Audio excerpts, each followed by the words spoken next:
अस्सलाम वालेकुम नाज़रीन, मेरा नाम अली हैदर है। आपका शुक्रगुजार हूँ कि आपने वीडियो देखने के लिए वक्त निकाला। आज मेरे लिए बहुत खुशी का दिन है क्योंकि आज मुस्लिम उम्मत को मैं इकट्ठे होते देख रहा हूँ।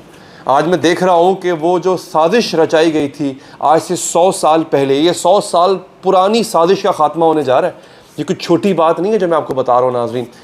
इतना बड़ा कारनामा जो होने जा रहा है, इसके पीछे हमारे पुराने दोस्त चीन का हाथ है, इसके पीछे ख़ुद पाकिस्तान का हाथ है, सबसे बड़ी बात, और इसके पीछे इमरान खान का हाथ है। ये बात आप जान के बड़े हैरान होंगे कि यार इतनी इंटरनेशनल लेवल पे डेवलपमेंट हुई है, इमरान खान का इससे क्या लेना देना, बताऊंगा आपको। सबसे पहले मैं आपको ये बता दूं, सऊदी अरब और ईरान एक हो गए।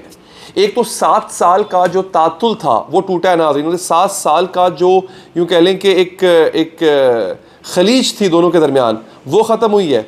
लेकिन जो पुराने मामलात थे इससे पहले वाले भी, यानी 7 साल से तो इनका सिफारती ताल्लुक़ नहीं है ना आपस में, उससे पहले भी कि कोई इतने अच्छे भाइयों वाले ताल्लुकात नहीं थे।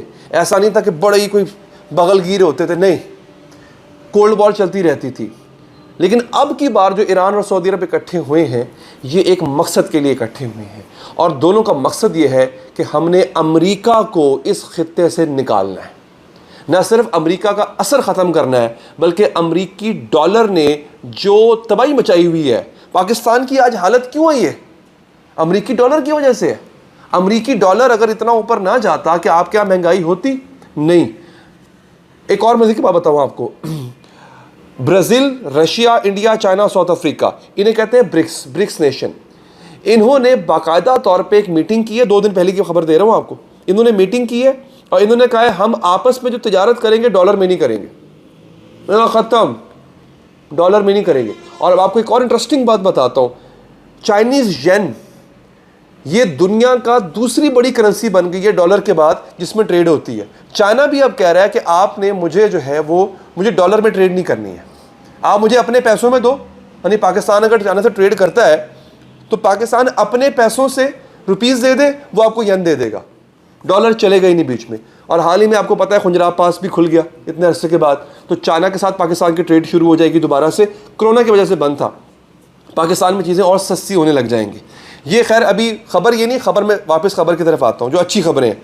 ये भी अच्छी खबर है, पाकिस्तान में चीज़ें सस्ती मिलेंगी यार, और क्या चाहिए हमें, हम तो भूख से मारे गए हैं बेचारे।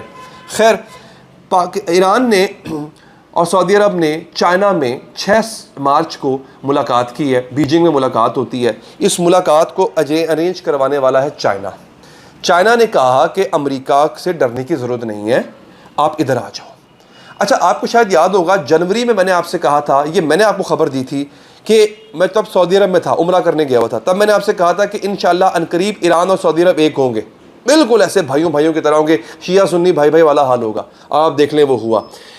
होता ये था कि सऊदी अरब को अमेरिका डरा के रखता था कि ये जो शिया ईरान है ना, इनका जो खुमैनी इनकलाब है वो एक्सपोर्ट कर देंगे सऊदी अरब में।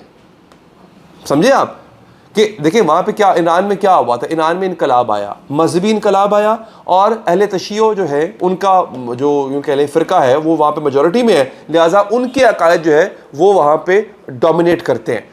तो उनको सऊदी अरब को डर था कि ये अकायद, ये सोच, ये फ़िक्र कहीं हमारे यहाँ भी ना आ जाए। एक तो वहाँ वैसे भी बादशाहत है, तो उस चीज़ को लेकर के अमेरिका सऊदी अरब को डरा के रखता था कि ईरान के जो अज़ाइम हैं वो बहुत एक्सपेंशनिस्ट अज़ाइम हैं, वो आगे बढ़ना चाहता है अपने आइडियोलॉजी को लेकर के, लिहाजा तुम क्या करो, तुम मुझसे हथियार ख़रीदो।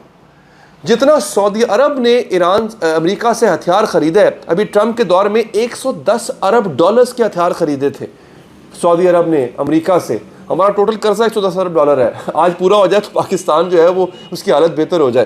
खैर, अब हुआ ये, चाइना ने सऊदी अरब को यकीन दिलाया, और सऊदी अरब को ख़ुद भी समझ आई है कि मैंने असलहा का पहाड़ नहीं खड़ा करना, मैंने असलहे के अंबार नहीं लगाने, यहाँ पे मैंने अपने लोगों को खाना देना है। पहली दफ़ा हुआ है कि सऊदी अरब ने अपने लोगों को टैक्सेस लगाना शुरू किए हैं। होता ये था कि एक तो डराता था सऊदी अरब को अमेरिका, और उस डर के बदले में सऊदी अरब से अमेरिका मार्केट से सस्ता तेल लेता था, अपने हथियार भी बेचता था, सस्ता तेल भी लेता था। पाकिस्तान के ऊपर पाबंदी क्या थी? पाकिस्तान को मसला ये था, हमने तो अपना इंटरेस्ट देखना है ना, कि ईरान पाकिस्तान गैस पाइपलाइन जो 2011 में कंप्लीट हो गई थी, ईरानियन साइड कंप्लीट हो चुकी हुई है। ईरान ने, हम कतर से गैस ले रहे हैं LNG, कतर से $30 फी बैरल पे हम लोग LNG उठा रहे हैं कतर से। हमारे शिप्स जो है वो इतना सफ़र करके आते हैं। ईरान हमारे लागे बैठा हुआ है यार, सरहद पार, बस बलूचिस्तान की सरहद पार होनी है और आपकी गैस पाइपलाइन जो है वो बिछ जानी है। ईरान ने अपने हिस्से की गैस पाइपलाइन बिछा ली थी। हमने बलूचिस्तान से सुई, अब सुई कितना, मतलब ईरान के बॉर्डर से सुई कितना फासला है, थोड़ा सा फासला है। हमने उतनी गैस पाइपलाइन हमने अपने हिस्से की बिछानी थी और हमें मार्केट से कहीं हद तक सस्ती गैस मिलनी थी। सस्ती गैस मिलती, हमारी इंडस्ट्री बिजली के बजाय गैस पे चलती, हमारी बिजली के कारखाने गैस पे चलते, हमारी हर चीज़ सस्ती हो जाती। अमेरिका ने नहीं होने दी। हम आज तक अपने हिस्से की लाइन नहीं बना सके। अब अगर ऐसा होता है, सऊदी अरब और ईरान ने, सऊदी अरब ने अमेरिका का साथ छोड़ दिया है, साथ छोड़ने के बाद अगर ईरान के ऊपर और चाइना का आशीर्वाद आ जाता है, चाइना ने ईरान में $400 अरब की इन्वेस्टमेंट की है, $400 अरब की। वो जो इनकी एक बंदरगाह थी, मुझे उसका नाम भूल गया, बिन बंदर के पता नहीं क्या नाम था उसका, उस पर इंडिया की इन्वेस्टमेंट थी। इंडिया को ईरान ने निकाल दिया बाहर, चाइना को किया वेलकम। चाइना वहाँ पे $400 अरब की इन्वेस्टमेंट करने जा रहा है। अब पाकिस्तान के लिए रास्ता खुल गया क्योंकि अमेरिका इंडिया के ब्लॉक में बैठ गया। सऊदी अरब, होता यह था कि पहले अगर हम ईरान से गैस लेते थे ना, या ईरान के साथ तजारत करते थे, या ईरान का सस्ता तेल लेते थे, सिर्फ अमेरिका नहीं, हमें सऊदी अरब भी धमकाता था कि बाज आओ, तुम्हारे 27 लाख पाकिस्तानी यहाँ पर काम कर रहे हैं, मैं निकाल दूंगा उनको। पाकिस्तान में सबसे ज़्यादा ज़र मुबादला, रेमिटेंस, वो सऊदी अरब से आती है, वहाँ पाकिस्तानी काम कर रहे होते हैं। फिर उसके अलावा हज, उम्रा, जितने मुक़द्दस मकामात हैं, वहाँ की जो ज़ियारात हैं, उम्रा, हज, वो सऊदी अरब हमें धमकी देता था, मैं महंगा कर दूंगा पाकिस्तानियों के लिए, अफोर्ड नहीं कर सकोगे, फिर क्या करोगे। पाकिस्तान डर जाता था। तो पाकिस्तान ईरान के साथ ताल्लुकात अपने हमसाया होने के बावजूद आगे नहीं बढ़ा पाता था। तजारती ताल्लुकात की बात कर रहा हूँ। पाकिस्तान में एक बहुत बड़े पैमाने की शिया कम्युनिटी रहती है, उनकी हमदर्दियाँ भी ईरान के साथ होती हैं, वो भी तजारत करना चाहते थे।